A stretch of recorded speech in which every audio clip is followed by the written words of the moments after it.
Je suis ravi de vous retrouver ici au Salon de l'Agriculture Nouvelle-Aquitaine et je suis en compagnie de Jean-Baptiste Cazenave. Bonjour Jean-Baptiste. Et bonjour. Vous êtes vice-président de l'Institut du goût Nouvelle-Aquitaine. Et Grégory Holton. Bonjour. Vous êtes secrétaire de l'Institut du goût Nouvelle-Aquitaine, mais également professeur de cuisine au lycée hôtelier de Talence. C'est cela même. Donc on va parler de goût, d'alimentation. Quelles sont les missions, Jean-Baptiste, avec vous, de l'Institut du goût Nouvelle-Aquitaine? Alors, au départ, lors de la création de l'Institut du goût, c'était de faire prendre conscience à tout le monde, je veux dire à tous les citoyens, des conséquences des actes d'achat alimentaire et ce que ça pouvait avoir comme conséquence sur un plan environnemental, d'ailleurs tous les paysages notamment qui nous entourent, mais on reviendra un peu plus dans les détails tout à l'heure par rapport aux activités. Et puis, surtout aussi, valoriser l'aspect culturel de l'alimentation. On est tous marqués dès le plus jeune âge à des recettes, à des rites, je dirais. À Noël, il y en a certains, c'est la dinde, d'autres, ça va être un agneau, d'autres, un chevreau. Et donc, on est marqué par ça. Et c'est vrai que l'alimentation a un aspect culturel. C'est pour ça que notre slogan, c'est « Manger est un acte citoyen et culturel ». Manger un acte citoyen et culturel. Et vous sublimez les produits ici qu'on a en Nouvelle-Aquitaine. On est une région gastronomique, on peut le dire. Oui, tout à fait. Je crois qu'on a un patrimoine extrêmement riche. Quand je parle de culturel, c'est la notion de patrimoine culinaire avec toute cette diversité, cette variété. On est à plus de 300, je crois que c'est 311 aux dernières nouvelles. Oui, c'est ça. De signes d'identification de qualité d'origine. Donc beaucoup de diversité, beaucoup de cultures, beaucoup de différences, beaucoup de recettes. Et puis surtout, ce qu'on valorise aussi, c'est un peu les acteurs, qu'ils soient éleveurs, qu'ils soient transformateurs, artisans. Et en général, on a la chance de pouvoir, de ce fait, rencontrer beaucoup de gens passionnés et qui savent transmettre cette passion. Et justement, et on a des professionnels comme vous, Grégory, qui subliment un peu et qui font découvrir avec des recettes les goûts de cette Nouvelle-Aquitaine. Alors oui, on essaye avec des recettes très simples de faire découvrir nos jolis produits de la région Nouvelle-Aquitaine, comme les pommes du Limousin, les pruneaux, on a les fraises gariguettes. Qu'est-ce qu'on a d'autre? On a le chapon. Le chapon, effectivement, le jambon. Le jambon, on a aussi, cette année, on avait le sucre Suvi avec leur popcorn, etc. On avait la société Tala qui nous a fait découvrir son gibier. Son gibier. Là, vous avez préparé du gibier simplement. Expliquez-nous. Simplement, très simple. Un petit filet de sanglier qu'on a fait juste snacker avec une petite échalote suée au beurre. Juste pour garder le goût, un petit peu de piment d'Espelette, bien sûr, et de la fleur de sel. Effectivement, et ça, tous ces produits, il faut savoir jouer avec le goût, avec les produits. Il faut penser à des recettes pour les sublimer, ces produits. Ouais, penser à des recettes. Alors on essaye de rester assez simple pour que ces recettes soient facilement réalisables par la ménagère lambda, en fait, qu'elles soient réalisables chez elle sans trop d'apparat autour, sans trop de matériel, etc. Et sans gâcher non plus le goût initial du produit. Oui. Le valoriser. Très simple, un petit morceau de filet de sanglier, une petite échalote, échalion. Oui, c'est ça, échalion, effectivement.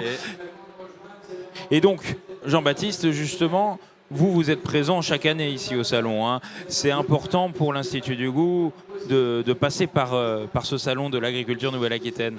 Oui, je crois qu'il est nécessaire de connaître qu'effectivement, si on parle d'agriculture, ça veut dire qu'on parle de production et qu'il est important aussi de valoriser ces différentes productions et de pouvoir les transformer et surtout les consommer. Donc c'est l'intérêt, il y a toute une chaîne que nous voulons et c'est pour ça que nous voulons surtout faire connaître l'ensemble de cette richesse patrimoniale en termes de culinaire que nous avons dans la région. C'est vrai, le patrimoine, c'est essentiel.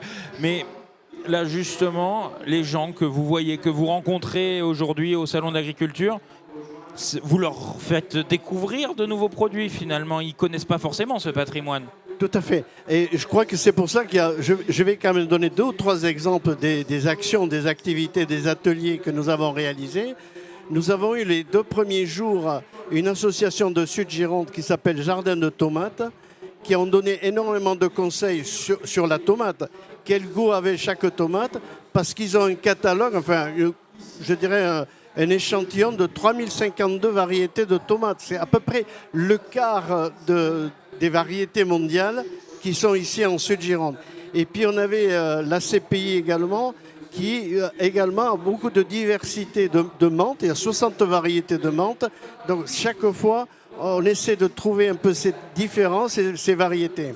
Et puis le deuxième exemple que je voulais donner, c'est que alors on a été un peu surpris et agréablement surpris. On a fait des ateliers de dégustation autour du fromage à l'AOP Osso Irati entre le lait pasteurisé et le lait cru. Il n'est pas ici question de savoir quel est le meilleur. C'est chacun, après la dégustation, qui dit ce qu'il préfère. Mais là aussi, donc, des ateliers où des gens devaient participer, comme s'ils étaient des dégustateurs officiels, avec un cochon. Et on a été très surpris parce qu'on a fait à peu près une 60aine de personnes qui sont venues, alors que le temps, forcément, ne s'y prêtait pas forcément. Donc, qui ont également joué le jeu et dans ces 60aine de personnes, je pense qu'il y avait une majorité de jeunes. Ça veut dire qu'on a vu aussi que chez des jeunes de moins de 40 ans, je dis par rapport à nous, des jeunes de moins de 40 ans, il y a aussi ce désir, ce souhait de revenir à ce qui est sincère, à ce qui est vrai. Et donc notre rôle, c'est de faire découvrir cette richesse et de faire apprécier et de les faire. Et je crois que Greg le disait tout à l'heure, enfin Grégory ou Greg, parce que nous on l'appelle Greg. Oui, oui. Greg aussi fait des recettes, des vidéos simples pour que chacun puisse faire tirer le meilleur du produit de Nouvelle-Aquitaine qu'il propose.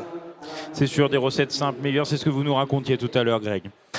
Effectivement, on l'a bien compris, vos missions, votre but, et où est-ce qu'on peut vous retrouver, Jean-Baptiste? Alors, on peut nous trouver d'abord sur les sites internet, parce qu'il y a Institut du goût de Nouvelle-Aquitaine.fr, donc on a un site. Et puis nous avons, pour ceux qui le souhaitent, c'est gratuit, une lettre mensuelle, donc où on met en valeur, je dirais, un certain nombre de producteurs. Dans le prochain numéro, on va notamment parler d'un producteur d'un canard local, race locale du Pays Basque, qui est le Criachéra. Donc là aussi, des gens passionnés qui ont envie de faire valoriser ce patrimoine, cette richesse, et qui nous font aimer ce patrimoine. Très bien. Bon, ben, le rendez-vous est pris, et puis tous les années au Salon de l'Agriculture Nouvelle-Aquitaine, mais aussi dans d'autres salons. Vous en faites d'autres, vous faites plusieurs manifestations. Oui, alors dans les grandes manifestations que nous faisons, on l'a fait cette année au lycée hôtelier et Greg a été partie prenante. On a fait le concours des chefs de la restauration collective. Parce que là aussi, les gens de la restauration collective, notamment dans les lycées, collèges, même écoles maternelles, sont certainement les meilleurs ambassadeurs de nos produits.